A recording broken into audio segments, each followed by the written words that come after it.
मित्रों, आप सबको नमस्कार। आइए जानते हैं नीति आयोग के बारे में। नीति आयोग क्या है, आयोग की संरचना क्या है और इसके कार्य क्या होते हैं। नीति आयोग का गठन 1 जनवरी सन 2015 को किया गया था। नीति आयोग योजना आयोग का ही बदला हुआ नाम है। दरअसल आज से करीब 70 साल पहले मार्च 1950 में योजना आयोग का गठन किया गया। देश के पहले प्रधानमंत्री पंडित जवाहरलाल नेहरू इसके पहले अध्यक्ष थे। इसका कार्य देश में उपलब्ध संसाधनों का आकलन करना और पंचवर्षीय योजनाएं तैयार करना था। इनकी जरूरत के हिसाब से उन संसाधनों का आवंटन करना था। बाद में योजना आयोग पर काहली के आरोप लगे और कहा गया कि योजना आयोग की जो भी योजनाएं लागू होती हैं वे धरातल स्तर पर फलीभूत नहीं हो रही हैं। आर्थिक विकास में देश के संसाधनों का समुचित इस्तेमाल और आवंटन नहीं हो पा रहा है। ऐसे में आखिरकार 30 साल बाद पूर्ण बहुमत के रथ पर सवार होकर केंद्र की सत्ता में लौटी भाजपा सरकार के मुखिया प्रधानमंत्री नरेंद्र मोदी ने 2014 में 15 अगस्त के दिन लाल किले की प्राचीर से योजना आयोग को खत्म करने की घोषणा की। इसकी जगह नीति आयोग को लाए जाने की घोषणा की। आइए अब इसकी संरचना के बारे में चर्चा करते हैं कि इसकी संरचना किस प्रकार से है। नीति आयोग का अध्यक्ष प्रधानमंत्री होते हैं। इसमें एक उपाध्यक्ष होते हैं जिसकी नियुक्ति प्रधानमंत्री करते हैं और एक मुख्य कार्यकारी अधिकारी यानी सीईओ होते हैं, उसकी भी नियुक्ति प्रधानमंत्री करते हैं।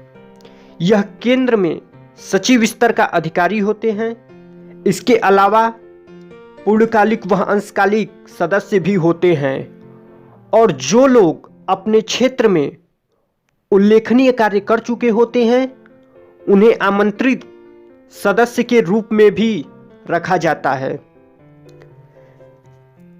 नीति आयोग की गवर्निंग काउंसिलिंग में देश के सभी राज्यों के मुख्यमंत्री, केंद्र शासित प्रदेशों के उपराज्यपाल और जिस केंद्र शासित प्रदेश में विधानसभा है वहां के मुख्यमंत्री शामिल किए गए हैं। आइए जानते हैं नीति आयोग के उपाध्यक्ष के बारे में। तो अभी हाल ही में नीति आयोग उपाध्यक्ष पद से राजीव कुमार को इस्तीफा देने के बाद केंद्र सरकार ने अर्थशास्त्री सुमन बेरी को नीति आयोग का उपाध्यक्ष नियुक्त किया। राजीव कुमार 22 अप्रैल को अपना इस्तीफा कैबिनेट सरकार को सौंपे थे। कैबिनेट कमेटी ने राजीव कुमार के इस्तीफे को स्वीकार भी कर लिया और सुमन बेरी को नीति आयोग का पूर्णकालिक सदस्य और उपाध्यक्ष नियुक्त किया है, लेकिन वह 1 मई 2022 से यह पद ग्रहण करेंगे। आइए जानते हैं सुमन बेरी के बारे में। सुमन बेरी 2001 से 2011 के मध्य NCAER national council of applied economic research के महानिदेशक थे। वह centre for policy research centre में एक वरिष्ठ विजिटिंग फेलो भी हैं। इसके अलावा वह ब्रूगल के एक अनिवासी फेलो हैं जो ब्रुसेल्स आधारित नीति अनुसंधान संस्थान है। उन्होंने पहले भारत के सांख्यिकी आयोग, प्रधानमंत्री की आर्थिक सलाहकार परिषद और मौद्रिक नीति पर भारतीय रिजर्व बैंक की तकनीकी सलाहकार समिति के सदस्य के रूप में भी कार्य किया था। 2012 से 2016 के मध्य तक उन्होंने सेल इंटरनेशनल के मुख्य अर्थशास्त्री के रूप में भी कार्य किया और वैश्विक राजनीति और आर्थिक विकास पर रॉयल डच सेल के प्रबंधन और बोर्ड को भी सलाह दी है। NCAER में शामिल होने से पहले विश्व बैंक वाशिंगटन डीसी में थे, जो कि यंग प्रोग्राम के माध्यम से वाशिंगटन डीसी में शामिल हुए थे। विश्व बैंक में उन्होंने देश की नीति व वित्तीय क्षेत्र के विकास पर विशेष रूप से अमेरिका में काम किया था। 1992 से 1994 के मध्य रिजर्व बैंक ऑफ इंडिया के गवर्नर के विशेष सलाहकार के रूप में भी नियुक्त किए गए थे। आइए अब जानते हैं नीति आयोग के उपाध्यक्ष का प्रमुख कार्य क्या होता है।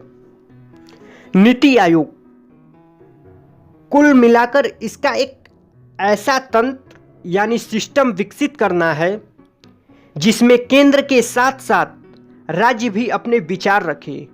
जो भी योजनाएं बने वह गांव से लेकर जिला, इसके बाद राज्य और फिर केंद्र स्तर तक आपसी विचार विमर्श के बाद बनाई जाए, ताकि सभी लोगों को योजनाओं का लाभ मिल सके।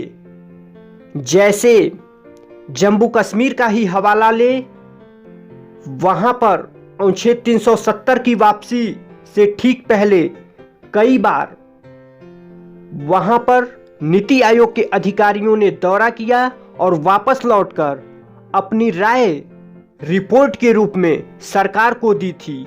वहां किस तरह की नीति निर्धारित हो जिससे वहां के हितधारकों को लाभ सके, यह इसका मकसद था।